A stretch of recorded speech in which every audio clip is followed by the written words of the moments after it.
Assalamu alaikum wa rahmatullahi wa barakatuh. Të nderuar të shikuesja, kur I takuam sërish në ciklin e emisioneve si të sillni. Jemi si gjithmonë me hoxhën nderuar Imamin Ahmet Kalaj, mirë se erdhe hoxhë nderuar. Mirë se u gjetën. Hoxhë nderuar, ne pak a shumë kemi folur në emisionet tona në lidhje me atë si të sillemi me Zotin, si të sillemi me engjëj, si të sillemi me librat profetik dhe me profetët gjithashtu. Ndërkohë, sot do të trajtojmë një temë shumë të veçantë, ajo është tema raporti besimtarit me pastërtinë. Sa lloj është pastërtia në Islam dhe si ndahet ajo?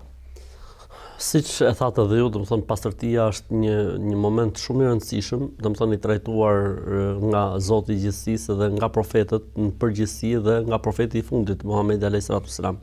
Pastërtia në Islam është pastërti që ka domethënë ndahet në pastërti të shpirtit dhe të zemrës dhe pastërtia trupore.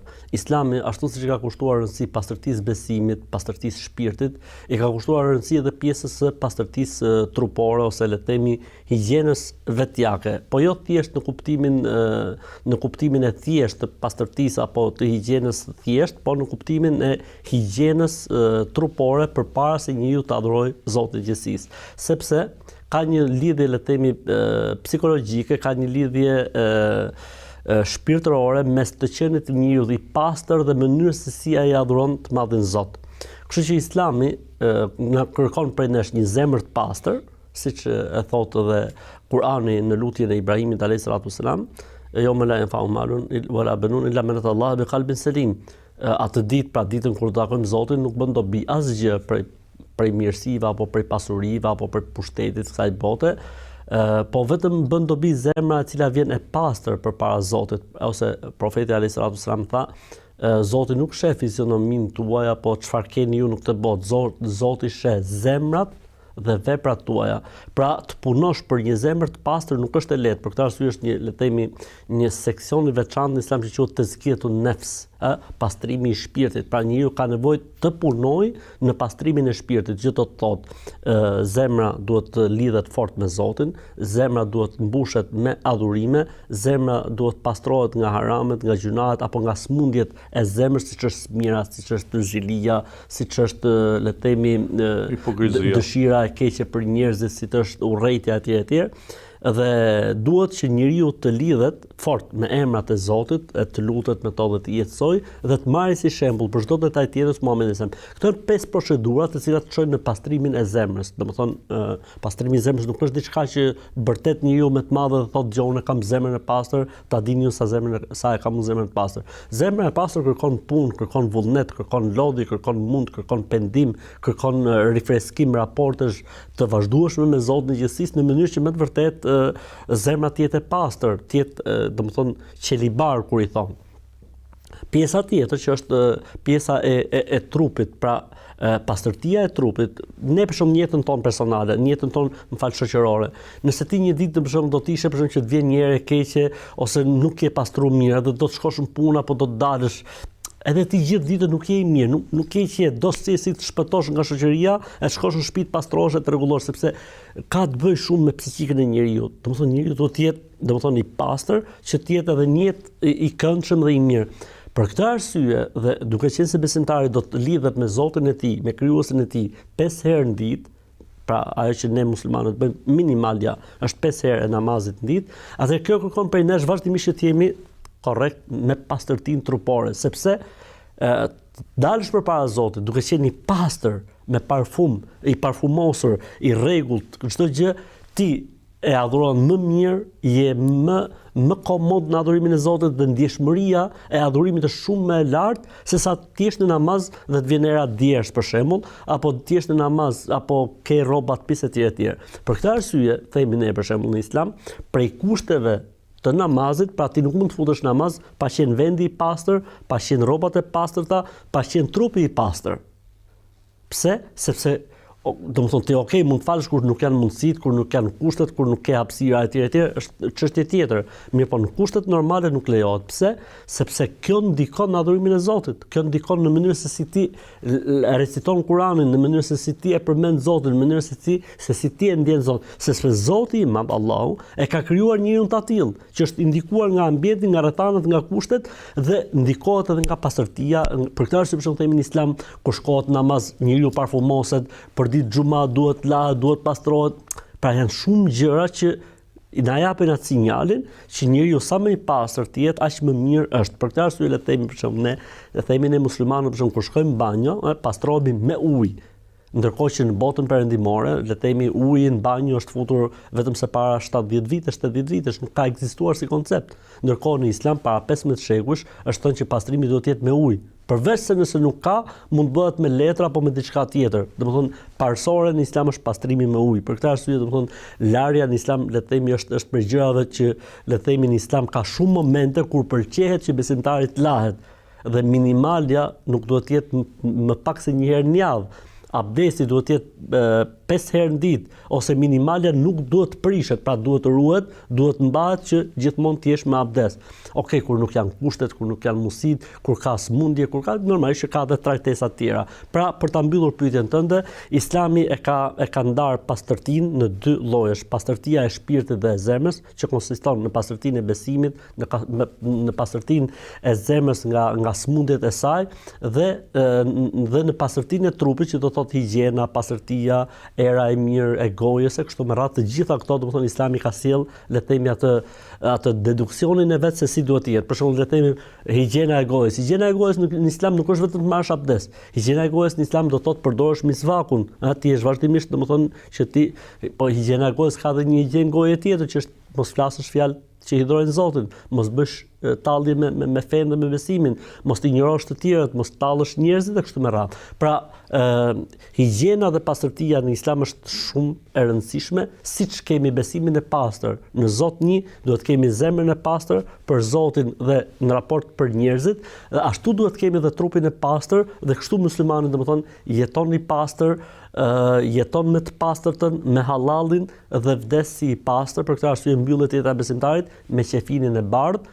Ky është një sinjal që nuk kupton ky njeri që ka jetuar kaq i pastër gjithë jetën e mbyll jetën dhe me qefinin e bardhë për shkuar i pastër dhe i bardhë tek Zoti i gjithësisë. Për këtë arsye besimtari kur ndron një jetë, çfarë bëhet?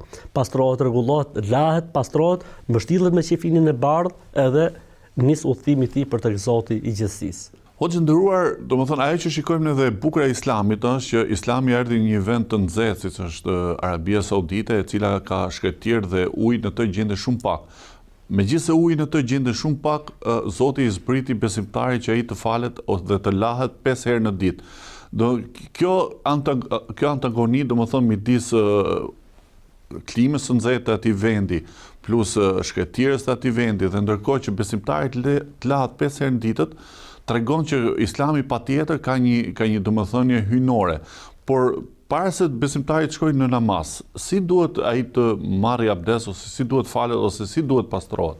Është konsiderohet, le të themi, prej mrekullive të Islamit, ajo që ju sapo thatë, që do të thotë një fe e cila nuk ka parë thjesht vendin ku ka zbritur, po është një fe universale, sepse Islami, siç e tha Zoti në Kur'an, "Wa ma arsalnaka illa rahmatan lil alamin", të sollëm në këtë botë për të qenë mëshirim i mëshirës së Zotit për gjithë krijesat e tij. Kështu që Islami nuk është fe e shkretirës apo e gëdhishtë arbik, por është gjithë, por për këtë arsye dhe koncepti i larjes dhe i pastrimit nuk është, si më thënë, i sankcionuar me kushtet e atij vendi. Megjithatë, prap Islami do të ka kushtuar rëndësi, sepse kur themi në larja 5 herë në ditë, nuk kupton larjen e gjithë trupit, nuk kupton marrjen e abdesit. Dhe marrja e abdesit në Islam nuk kupton që njeriu patjetër duhet të ketë ujë shumë dhe duhet të harxojë shumë. Njeriu mund të marrë abdes rregullisht dhe të plot me një gotë ujë, le të themi. Mund ta bëjë abdesin sipas sunetit me 3 herë gjithë një gotë ujë që nënkupton, le të themi, 250 gram.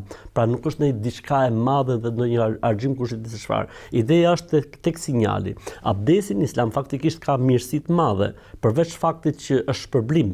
Pra mëkatet që ka bërë njeriu me gjymtyrët e abdesit pastrohen nga mëkatet, siç ka thënë profeti alayhis salatu wassalam. Dhe urdhri kuranor në surën Al-Maida ajeti 6 është i qartë që kur të falin namaz duhet të merrni abdes, unë po them, domethënë shkurtimisht. Dhe marrja e abdesit nënkupton domethënë një lloj dy gjëra interesante. E para, domethënë që njeriu pastrohet nga mëkatet dhe gjunahet që ka bërë, edhe lehtësimi nga gjunahet të bën më të ndjeshëm përballë Zotit të gjithësisë, dhe e dyta, zgjimi zgjimi le të themi i njeriu, do të thonë njeriu e monotonia e ditës, rutina e punëve etj. E bën që kur futet namaz të jetë edhe i pavëmendshëm ndoshta, mirë po në momentin që merr abdes, le të themi ato sistemi nervor zgjohet, njeriu do të thonë uji e freskon etj dhe do të thonë është më i ndjeshëm.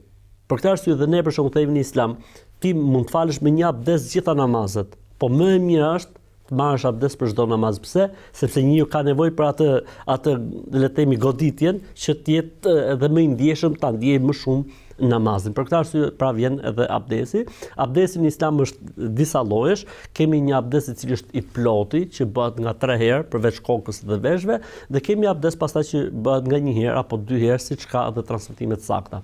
Kështu që çështja e abdesit domethënë është një çështje që me të vërtetë bën njeriu më të ndjeshëm, e bën njeriu më koshient dhe më të vëmendshëm në adhurimin e Zotit xhelaluhu. O xhenduar, ju nuk e përmendën pak a shumë se çfarë pjesësh plek pra larja e besimtarit në momentin që ai merr abdesin, por sikur ka një lloj domethënie, çdo lloj larje, domethënë duke filluar ke huna, ke fytyra, janë pjesë të cilat besimtari gjatë ditës. Po, janë pjesët, si më thon, ku më shumë ti njeriu domethënë mëkaton me to.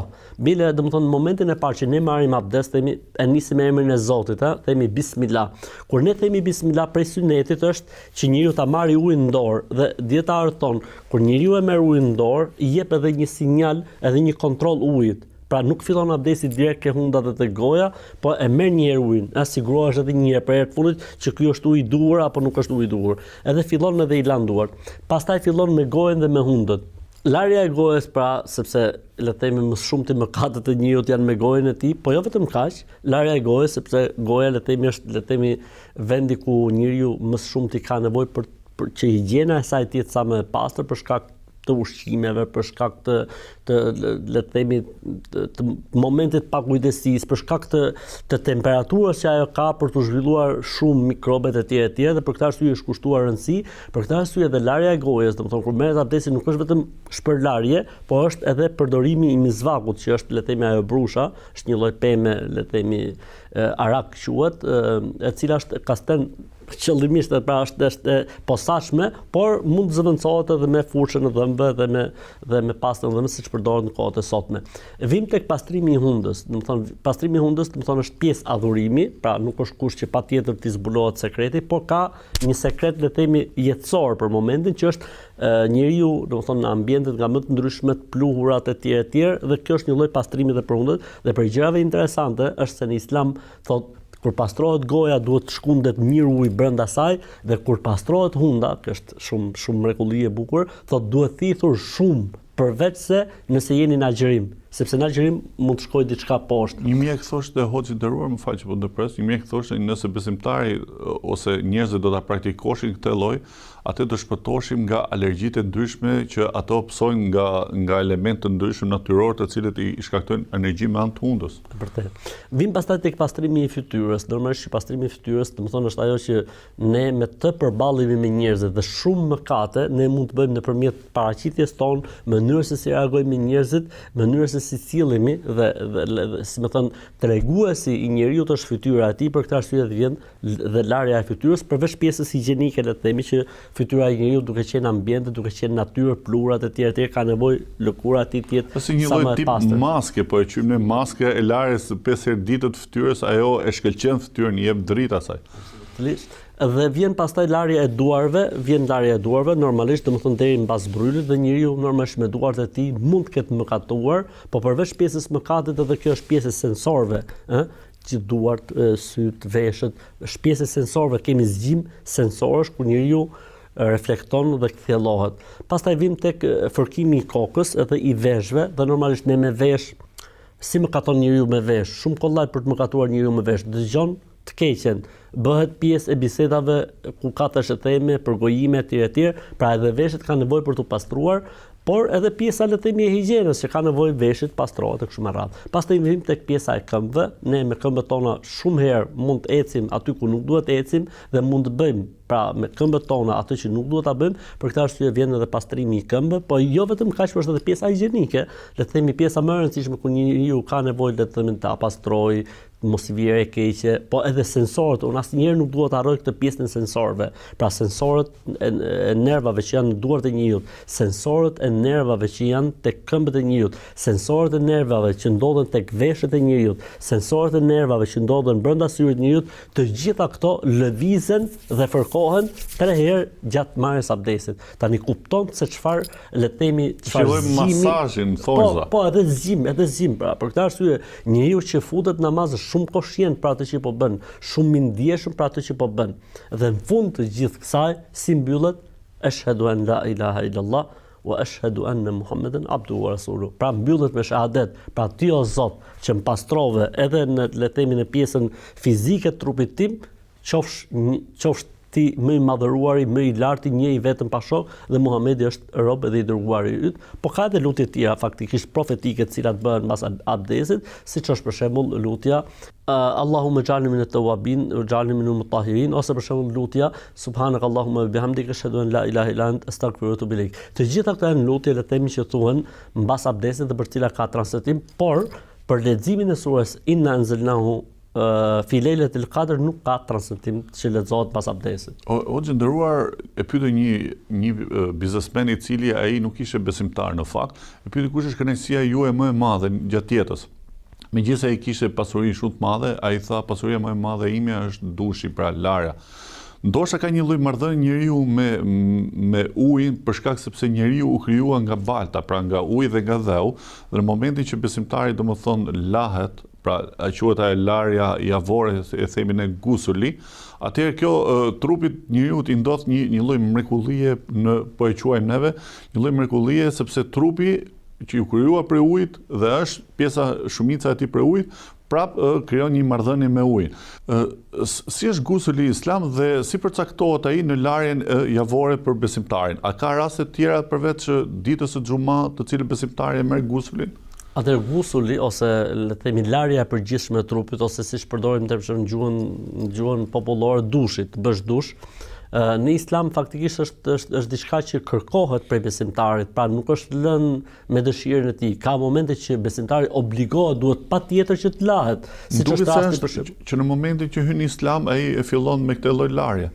Po, këtu kemi pëlqejet ose është sunet. S'ka nevojë të shkoj ke lumi për t'u larë në lum, siç e bëjnë disa të tjerë ose të hyjnë në një govat, por ai mund ta bëjnë hyrjen në Islam me anë të dush, me anë të një larje në dush. Atëherë, le të themi kjo është rasti që ju përmend, është një rast që pëlqehet në Islam, që njeriu kur domethënë futet në Islam, pranon Islamin, të bëjë edhe një dush, le të themi dush personal, dhe nuk ka nevojë që t'ia bëj dushin dikush tjetër. Pa ai e bën vetë, sepse edhe futja në Islam është vendim personal dhe bindje personale, kështu që edhe bërja e dushit bëhet personalisht, pra është diçka që pëlqehet, nuk është obligative. Pra domethënë, nëse dikush bëhet musliman po nuk bën dushin, a pranohet Islami i tij? Absolutisht pranohet, nuk është domosdoshmëri, por është e mirë që ta bëj dhe bëhet personalisht. Pra privatisht, dhe nuk ka nevojë që të bëhet në publik, që ta shohin njerëzit se ky njeriu bëri dush apo nuk bëri dush. Thash ka disa raste në Islam që besimtari obligohet të bëj dushin apo larjen e përgjithshme, siç është rasti kur ai le të themi çohet xhynyp, pra ejakulon gjatë gjumit, apo në rastin kur kryen marrëdhënie bashkëshortore, apo në rastin kur femra pastrohet nga lehonia, apo në rastin kur ajo pastrohet nga përmuajshme sistemin apo menstruacionet.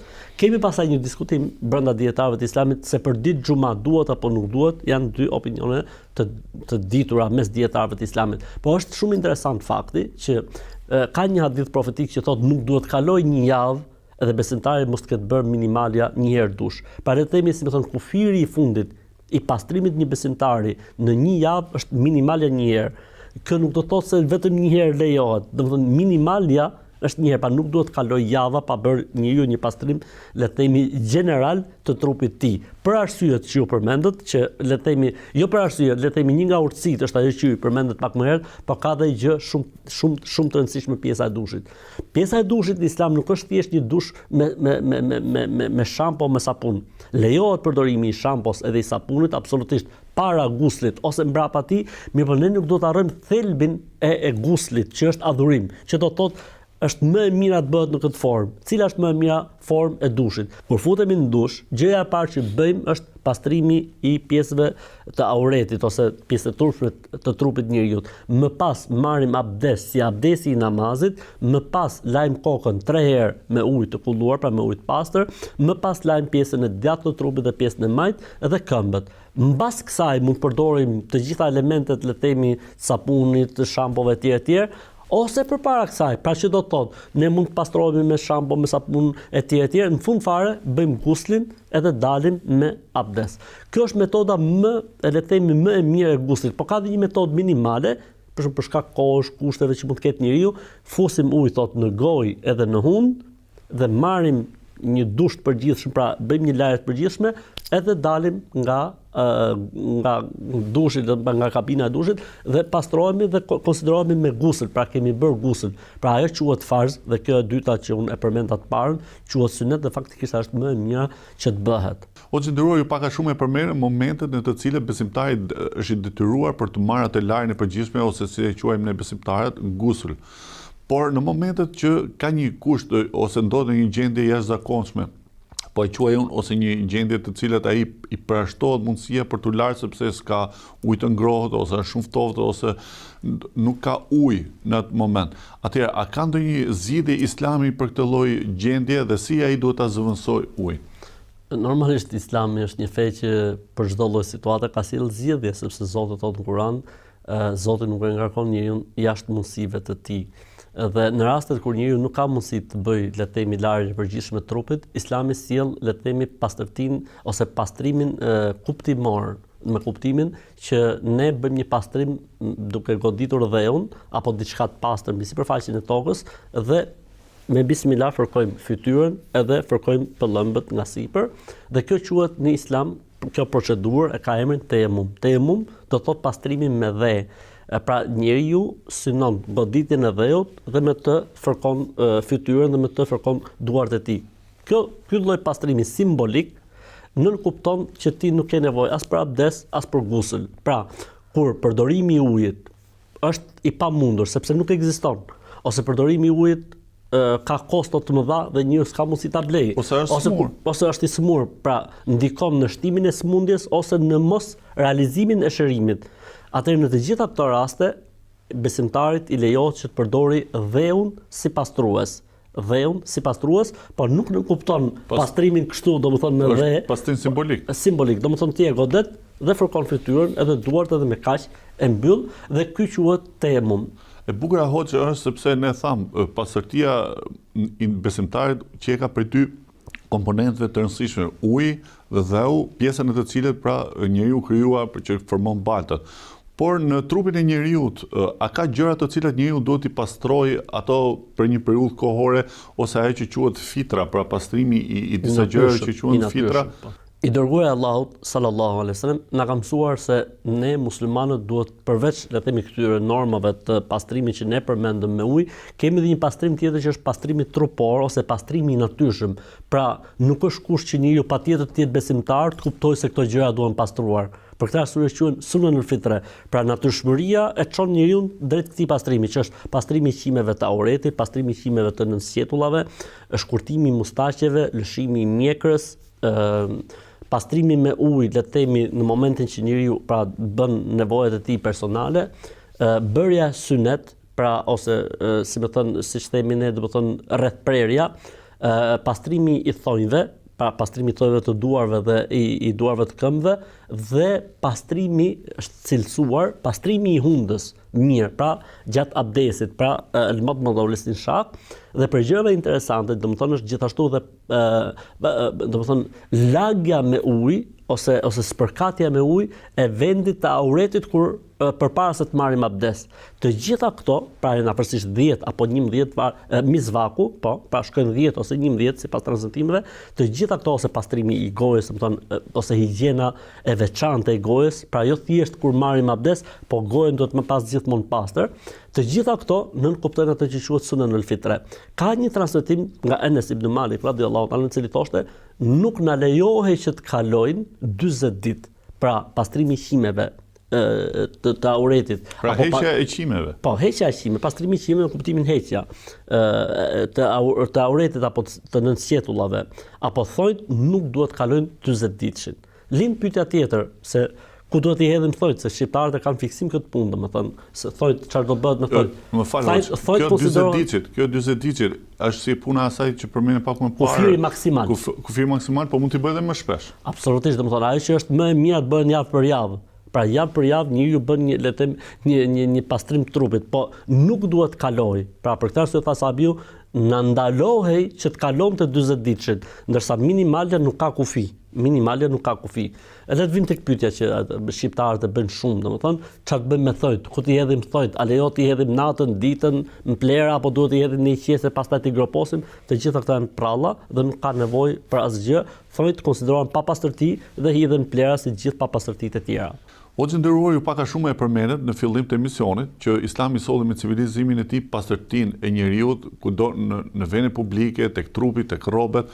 Ndërkohë, në aeroporte ndodh një lloj problemit për besimtarë sepse atje nuk ka ujë për të bërë besimtari pastërtinë e duhur, pra atë që quhen pastërtinë e nevojave të tij personale. Si mundet ose si ndodh ose si duhet ta bëjë besimtari në këto kushte?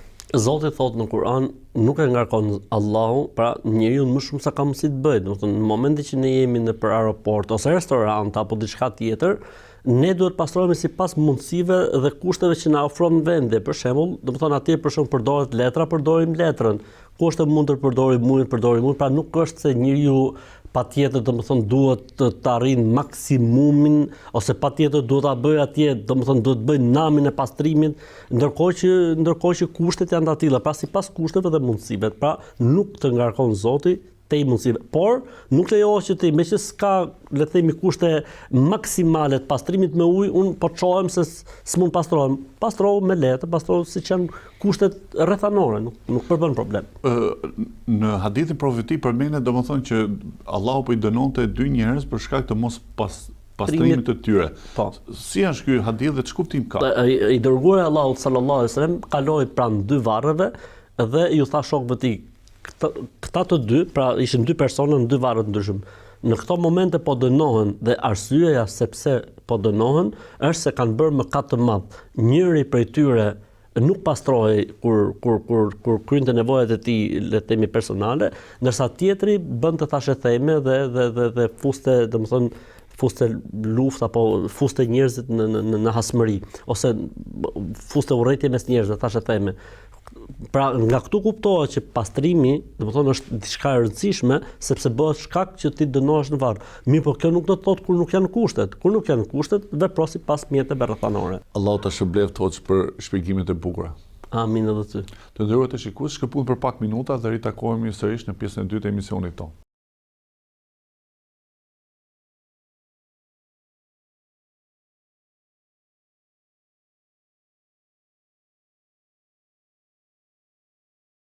Të nderuar të shikues, kur i takuam sërish në pjesën e dytë të emisionit tonë, jemi me Hoxhën e nderuar Imamin Ahmet Kalaj, po flisim Hoxhë i nderuar për çështjen e pastërtisë në trup. Dhe ne folëm si është pastërtia në Islam në trup. Po pastërtia e besimtarit tek rrobat dhe tek ambienti, si përcaktohet kjo në Islam? Absolutisht, domethënë njeriu nuk mund të jetë thjesht i pastër duke marr abdes apo duke bërë gusl, apo duke marrë tejemum kur nuk është e mundur në fund që njeriu të marrë abdes apo gusl, apo nuk është e mjaftueshme thjesht pastrimi i tij që bën kur kryen nevojat e tij personale, por duhet të jetë i pastër edhe në rrobat e tij dhe duhet të jetë i pastër edhe në vendin, në ambientin ku ai falet. Pra thënë ndryshe, domethënë pastërtia në Islam është qendrore, është shumë e rëndësishme. Pra do të jesh i pastër dhe në trup, në mënyrën se si pastrohesh, po edhe rrobat duhet të jenë të pastërta, po edhe ambienti, vendi ku falesh duhet të jetë i pastër. Për ndryshe nuk lejohet. Për shembull ka një hadith shumë interesant. Një herë profeti alayhis salam po falte namaz dhe po falej në sandalet e tij, kishte një palë sandale le të themi, dhe po falej në to. Dhe ndërkohë që po falte namaz, i hoqi anash dhe vazhdoi namazin. Shokët e tij nga pas edhe ata i hoqën, sepse po faleshin njësoj si profeti alayhis salam. Me të mbaruar namazin, tha më erdhi Xhibrili dhe më tha se në sandale ke diçka të papastër, për këtë arsye hoqja. Po ju pse i hoqët? Thanë ata, o profeti Zot, po të pam ty që i hoqet dhe i hoqem.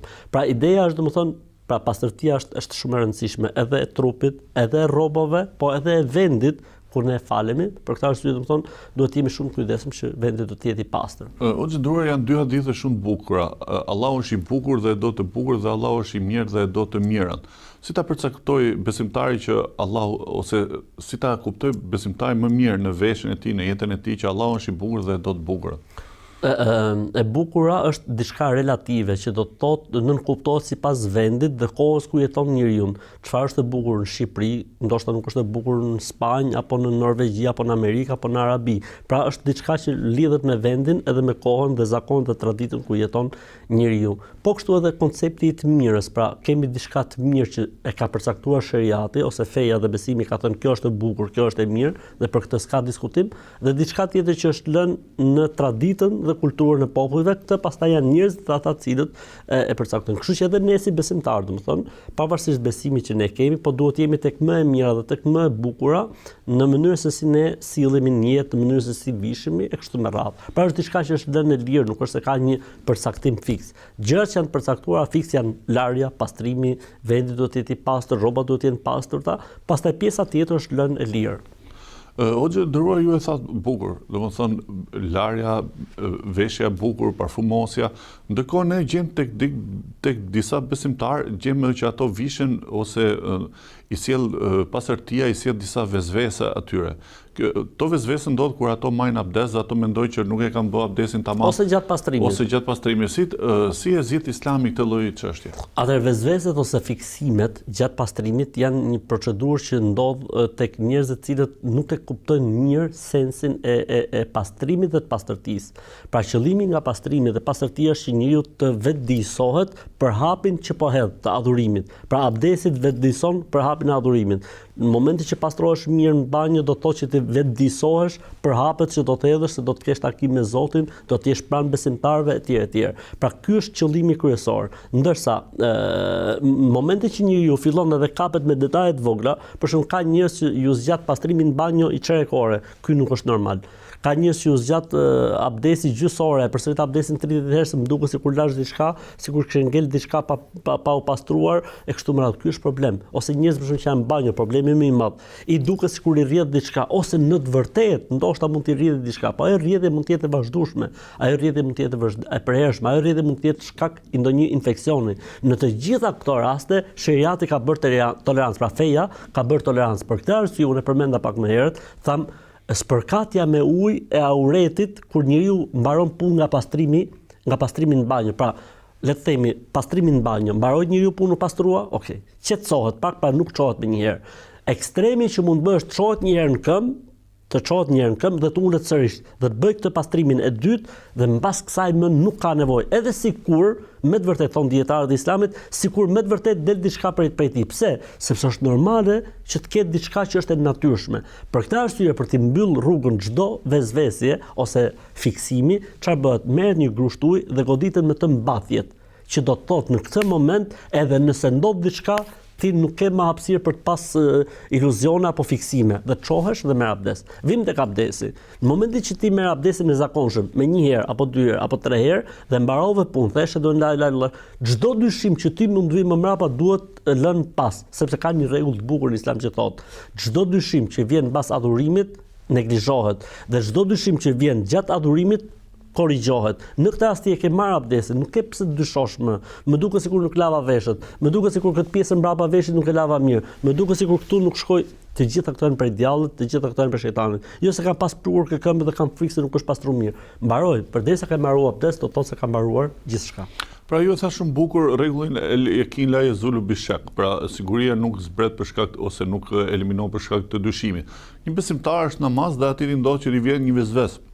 A ka abdes apo nuk ka abdes? Pra si ta përcaktojë këtë gjendje? Atëherë ne kemi dy gjëra këtu. Duhet kemi parasysh se nëse ne, domethënë, kemi marr abdes dhe dyshojmë gjatë ditës se mos na është prishur abdesi, quhemi me abdes. Dhe nëse ne s'kemi pas abdes, po dyshojmë se gjatë ditës mund të kemi marrë abdes, jemi pa abdes. Sepse duhet ta kthejmë çështjen tek origjina. Origjina është ne kemi marrë abdes në mëngjes. Atëherë ne jemi me abdes përderisa jemi të sigurt që e kemi prishur. Ne kur kemi dalë nga shtëpia kemi qenë të sigurt se kemi qenë pa abdes, po mund të kemi marrë gjatë ditës. Ke siguri që ke marrë gjatë ditës? Jo. Atëherë ti je pa abdes. Hoxhë nderuar, neve folëm për pastërtinë. Mirë, për pastërtia tradicionale ose ajo që është në traditën popullore ndryshon me pastërtinë e cila është në Islam. Si është ky lloj ndryshimi dhe si ta përcaktojnë besimtarët të?